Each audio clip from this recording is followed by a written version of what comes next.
Bonjour et bienvenue sur Télé Djibouti dans cette nouvelle édition de votre journal de 15 heures, les titres de l'actualité.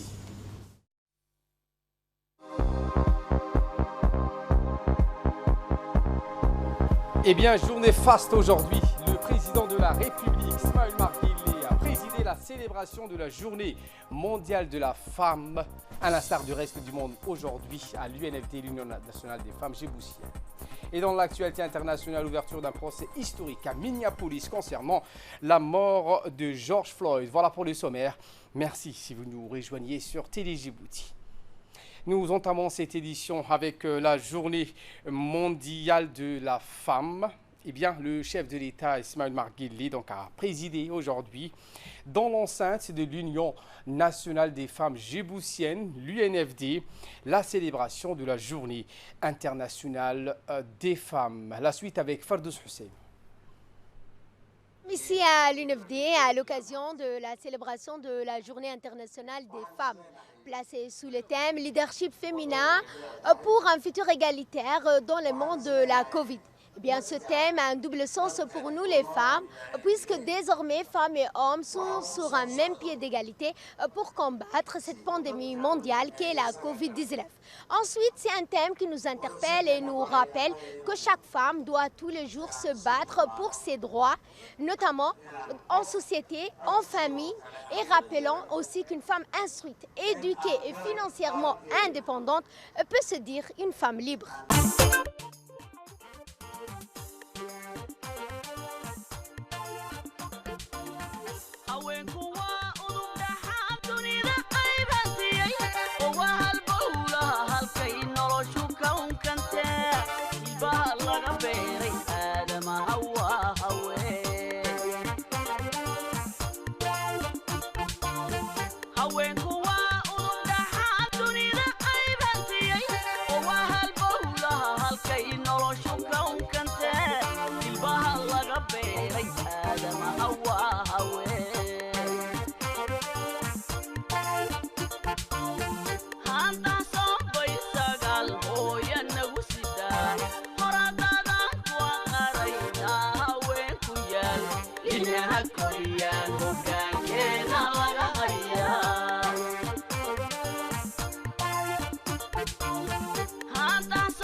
Le président de la République, Ismaël Omar Guelleh, a présidé aujourd'hui dans l'enceinte de l'UNFD la célébration de la journée internationale des femmes, placée cette année sous le thème leadership féminin pour un futur égalitaire dans le monde de la Covid-19.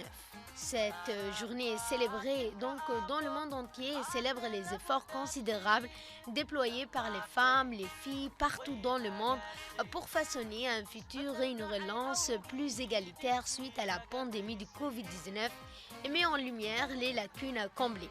À son arrivée, le chef de l'État, Ismaël Omar Guelleh, a été accompagné de la première dame et présidente de l'UNFD, Mme Khadra Mahmoud Haït, accueillie en grande pompe par le Premier ministre, la ministre de la Femme et de la Famille ainsi que la vice-présidente de l'UNFD. Le président de l'Assemblée nationale ainsi que l'ensemble des membres du gouvernement, des parlementaires, des diplomates accrédités à Djibouti, des représentants des systèmes des Nations Unies, des hauts responsables civils, militaires, religieux et coutumiers ont participé à cette cérémonie haute en couleurs. Cette journée a vu également la participation des femmes en uniforme, des femmes dans tous les secteurs d'activité. Cette journée s'est déroulée en présence de toutes les femmes djiboutiennes venues de la capitale et celles des régions de l'intérieur. Rappelons que le chef de l'État Ismaël Omar Guelleh a toujours exhorté la jeunesse et plus particulièrement les femmes à devenir des chefs d'entreprise talentueuses.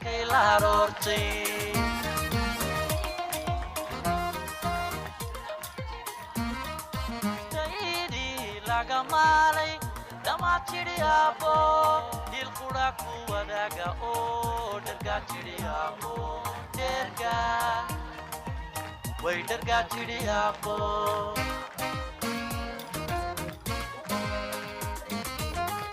abal nindikta waya darari mashaariicda dhiman dhaqangelintooda ayaa kugu dheere maxaad dhaxal reebtay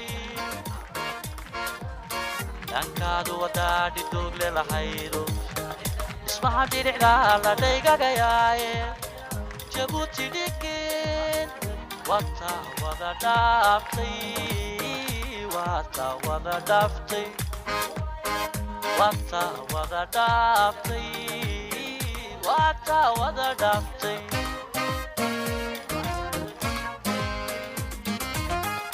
abal nindikta u aya darare mashaariicda dhiman dhaqangelintooda ayaa kugu dheere maxaad dhaxal reebtay dhankaadu wadaadhi doogle lahaydo ismaha bilicda la dhaygagayaaye jabuuti dhigin wata wada dhaaftay wata wada dhaaftay wada dhaaftay wata wada dhaaftay.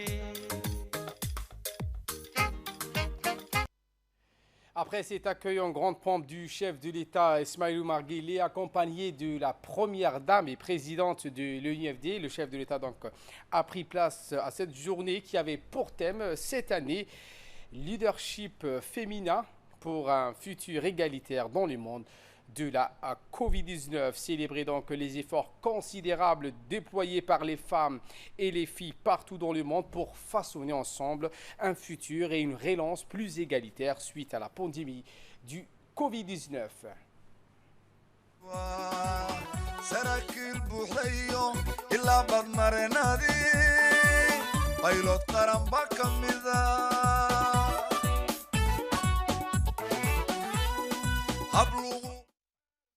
Donc a réuni, outre le chef de l'État et la première dame, la ministre de la Femme et de la Famille, Mme Moumina Hamad Hassan, les membres du gouvernement, des représentants du système des Nations Unies à Djibouti, le corps diplomatique accrédité en République de Djibouti et les femmes djiboutiennes dans son ensemble. bayac mushtariya tijaara badeecada soo dajo bariga afrika bar dhammaan ku baahiyey baa ka mid ah haddii kale waxaan lahaa bayac mushtariya tijaara badeecada soo dajo bariga afrika bar dhammaan ku baahiyey baa ka mid ah haddii kale waxaan lahaa horow marka baladka iyo dhaqaalaha bariyo waa intow badan bay hayaan haweenkeennii hayaan haddii kale waxaan lahaa horow marka baladka iyo dhaqaalaha bariyo waa intow badan bay hayaan haweenkeennii hayaan haddii kale waxaan lahaa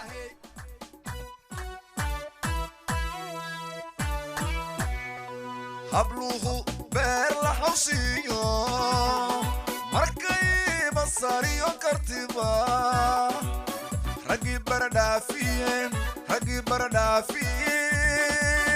xaquuq buuxday heleen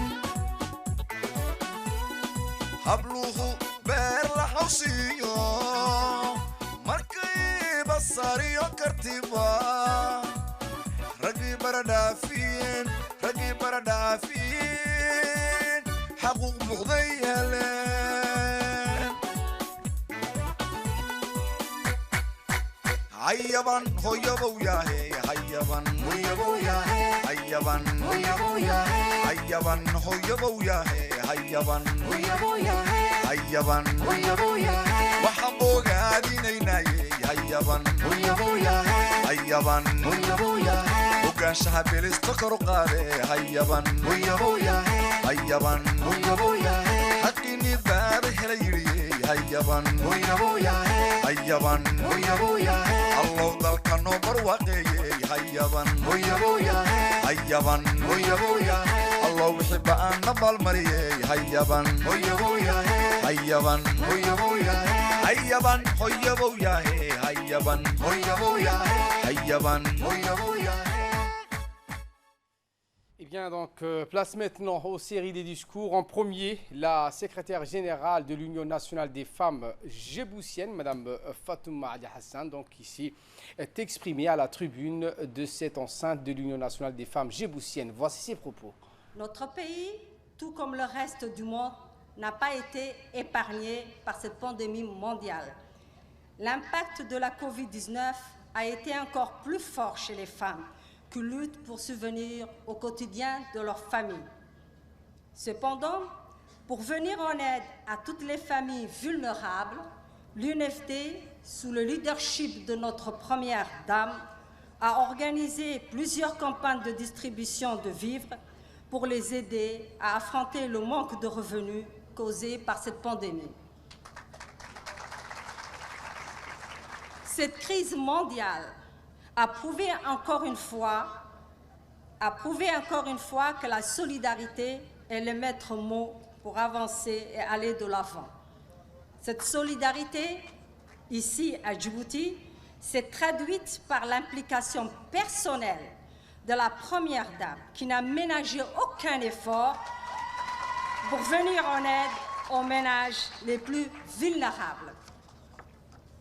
Excellences, Monsieur le Président, Excellences, Madame la Première Dame, honorables invités, chères participantes et participants bien sûr, aujourd'hui, la femme djiboutienne profite d'un environnement favorable et propice, occupe une place de choix dans la sphère politique, culturelle et socio-économique.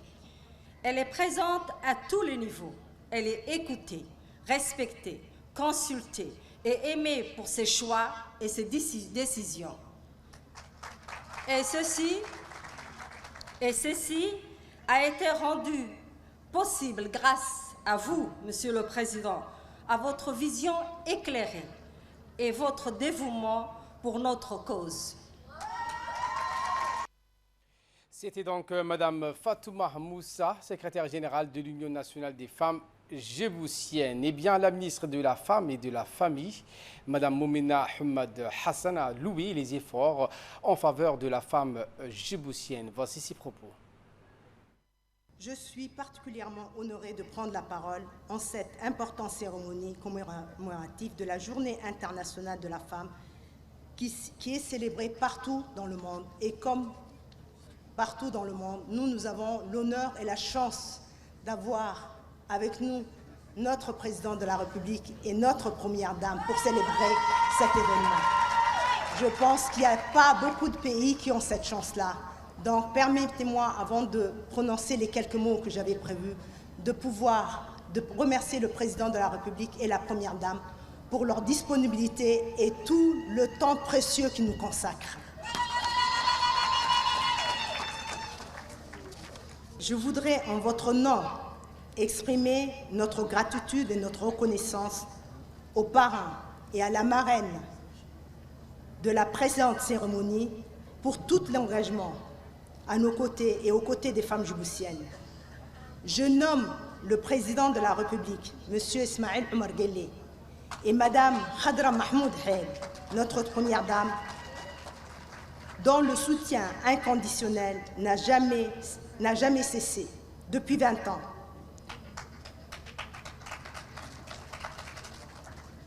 Ils ont redonné à la femme djiboutienne sa dignité, la reconnaissance qu'elle mérite, la place centrale qu'elle a dans le développement et dans la société djiboutienne. Pour cette édition commémorative internationale, la communauté internationale a choisi comme thème « Leadership féminin pour un futur égalitaire dans le monde de la Covid-19 ».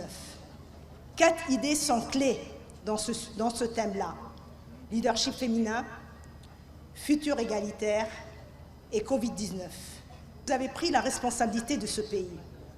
Je pense que votre cheval de bataille a été de vous battre auprès des femmes, auprès des populations vulnérables.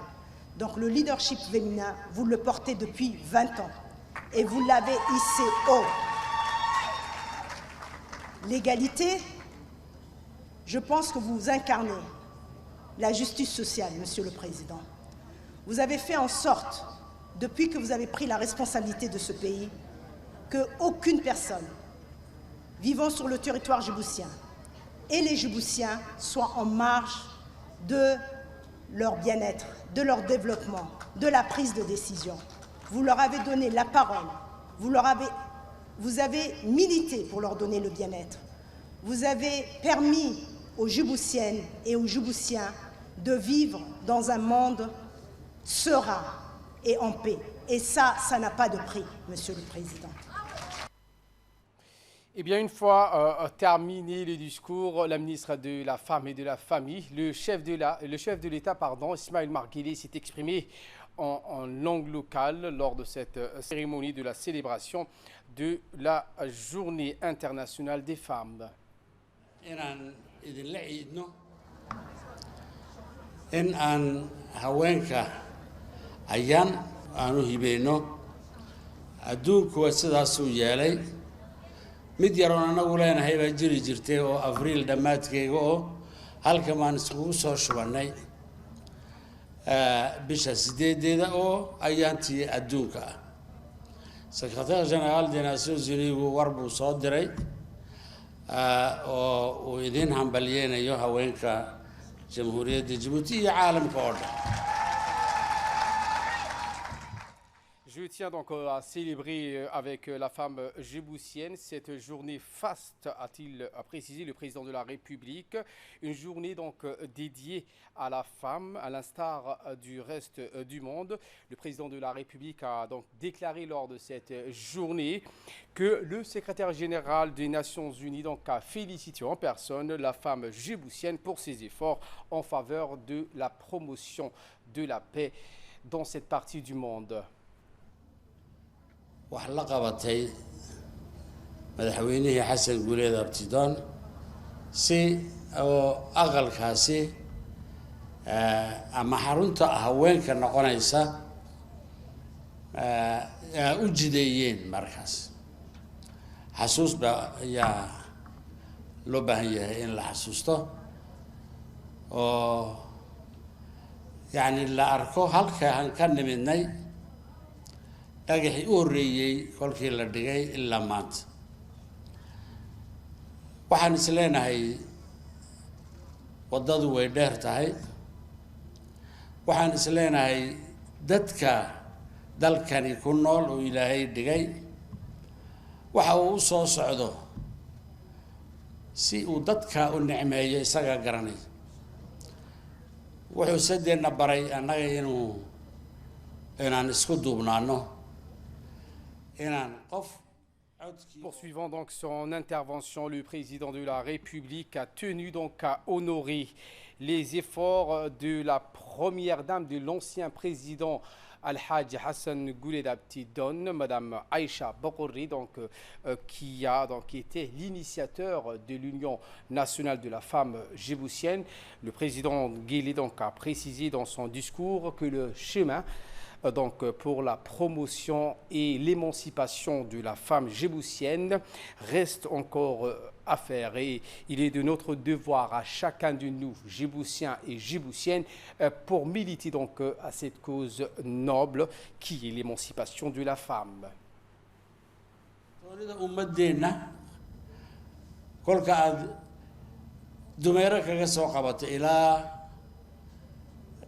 لو يعدي waxa aan haynaa ummad isjecel ummad iswada aamintay ummad ogol waddankani inaanan sidaa loo taaban karin waxa loogu soo hiranayaayna waxa weeyaan dad miyir qaba dawlad dhisan shacbi is ogol dhul nabadaysan dhul ammaanadu ay jirto habeen iyo maalin waxa ugu weynina waa intaa waxa aan dalka ku dhisayn macdanina ma taalo petrolna ma yaallo waxa yaalla dad iyo xoog iyo cilmi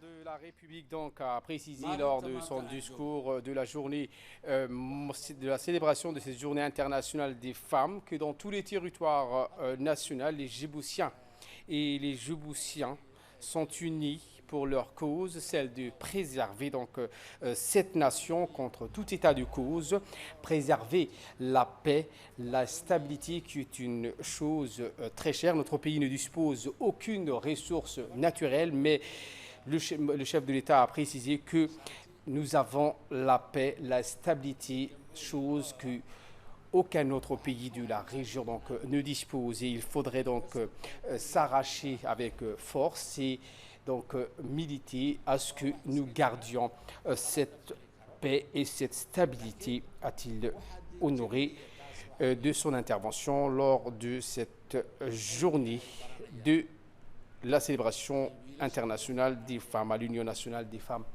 djiboutiennes. hawsha uunan isagu weligii qaban karin ay qabanayaan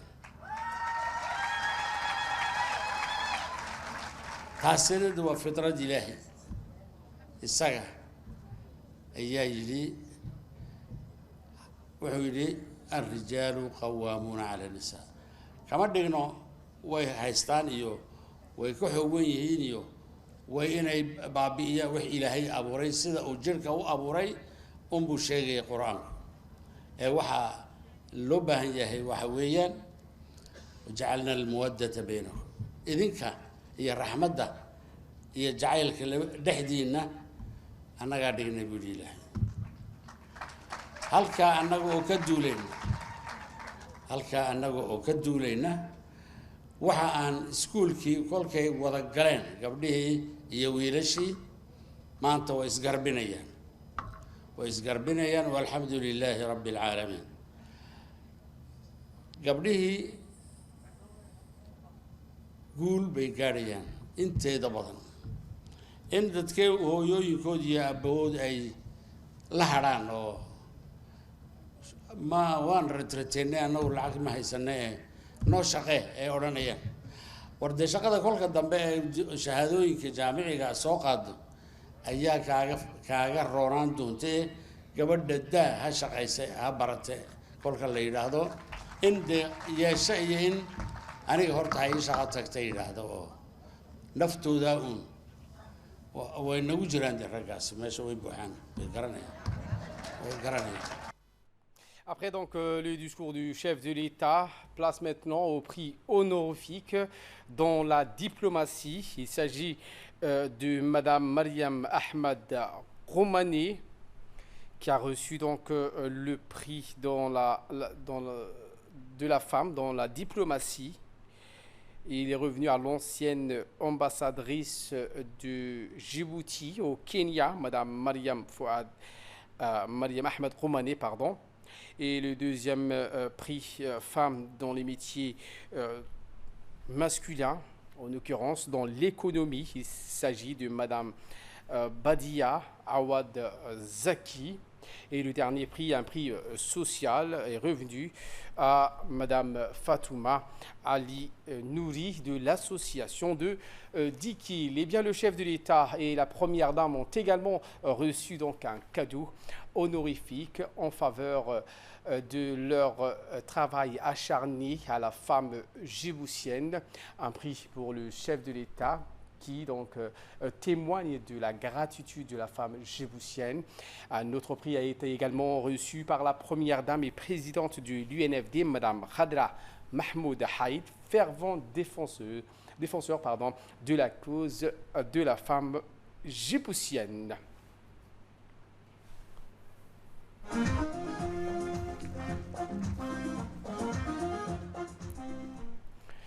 Voilà ce qu'on pouvait dire sur la célébration de la Journée internationale de la femme djiboutienne. Également dans l'actualité de ce 15h, le président Ismaël Marguilé a reçu hier dans l'après-midi la commission nationale chargée de l'introduction et de la vaccination anti-Covid, créée 2 mois auparavant par décret présidentiel en vue de doter notre pays d'un comité pluridisciplinaire à même de lui garantir une vaccination optimale anti-Covid.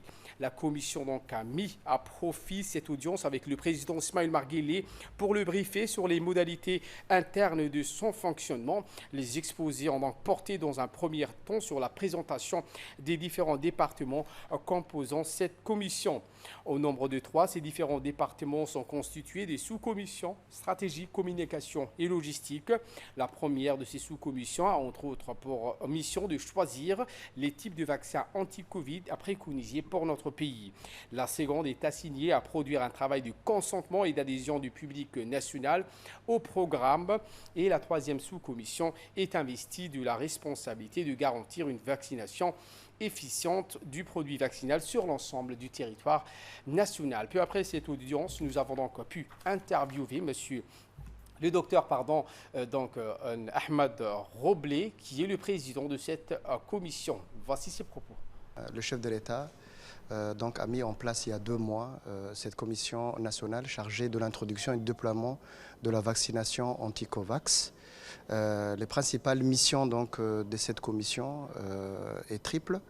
D'abord, il fallait tracer une stratégie nationale pour encadrer un peu le cadre éthique de cette vaccination, puisqu'il s'agit d'une vaccination qui est nouvelle, avec des vaccins nouveaux.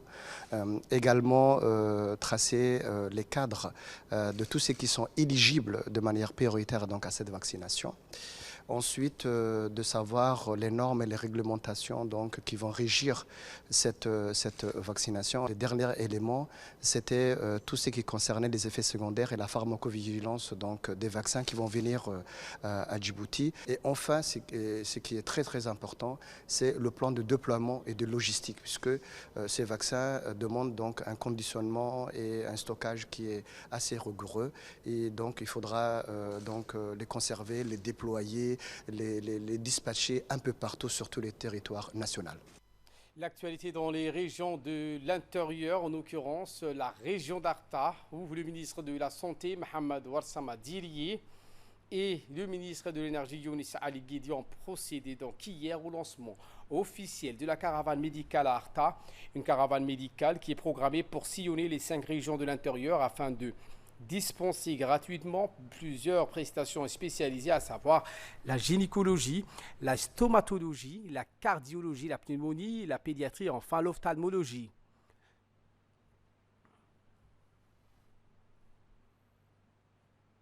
La cérémonie de lancement s'est déroulée en présence du président de la région, El-Mebouh Goudaadi, et le préfet adjoint, Mohamed Fouzi, et des nombreux sages et notables de la ville d'Arta. Menée de manière périodique, cette stratégie de la caravane médicale dans les régions constitue un formidable moyen pour approcher les soins et prestations spécialisées au plus près de la population. Le ministre de la Santé, Ouarsama Diriye, a également exhorté la population d'Arta à participer en masse à cette caravane médicale à laquelle il vient de donner le top départ pour le début des activités de consultation. Après l'étape Arta, la caravane fera route vers la région d'Ali Sabié, puis dans les autres régions de l'intérieur, à raison de 2 jours par région. Dans son allocution, le ministre de l'Énergie, Younis Ali Guidi, a souligné la primauté accordée par le gouvernement au bien-être de la santé et de la population, et ce à travers les différents programmes régionaux de santé. Le ministre de l'Énergie a en outre demandé à la population artaoui de profiter pleinement de cette belle opportunité de soins qui a été gracieusement mise à leur disposition par le département de la santé. La population qui bénéficie de certains soins au niveau des CMH d'Arta nécessite parfois une spécialisation et c'est dans ce cadre-là que le ministère de la Santé a voulu rapprocher un service de proximité de santé à l'endroit des populations ruraux ainsi que vivant dans les régions de l'intérieur. Et le ministre de l'Énergie qui a pris donc la parole a encouragé cette initiative de la caravane médicale qui répond, selon lui, aux besoins de la population des régions. Eh bien, le ministre Younis Ali Guedi a souligné la primauté accordée par le gouvernement à cette caravane médicale. Le ministre de l'Énergie a saisi donc cette occasion pour demander à la population de profiter pleinement de cette opportunité de soins qui a été gracieusement mise à leur disposition. Le ministre de la Santé, Mohamed Warsame Didier, donc, a pris la parole devant les notables et au cadre de la région d'Arta. Le ministre de la Santé, M. Warsame Didier, a indiqué que cette stratégie de la caravane médicale a pour objectif de rapprocher les soins de santé spécialisés au plus près de la population. C'est un honneur pour moi de lancer officiellement la caravane médicale qui débutera aujourd'hui et qui se poursuivra au niveau des autres régions sanitaires. Aussi, je voudrais vraiment remercier pour votre accueil chaleureux et votre présence à nos côtés à l'occasion de cet événement médical exceptionnel. Nous avons choisi Arta, la plus jeune des régions, pour démarrer ces activités de caravane médicale qui dureront du 7 au 16 mars 2021.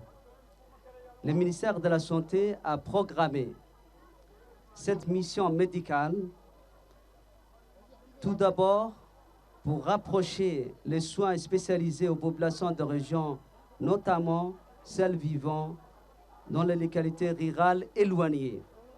Cette initiative du ministère de la Santé vise également à recenser les pathologies les plus fréquentes dans nos régions et les zones rurales afin d'adapter nos stratégies et politiques sanitaires pour mieux répondre aux attentes de nos populations. Au total, 6 types de spécialités ont été sélectionnés. Nos médecins et spécialistes sont mobilisés.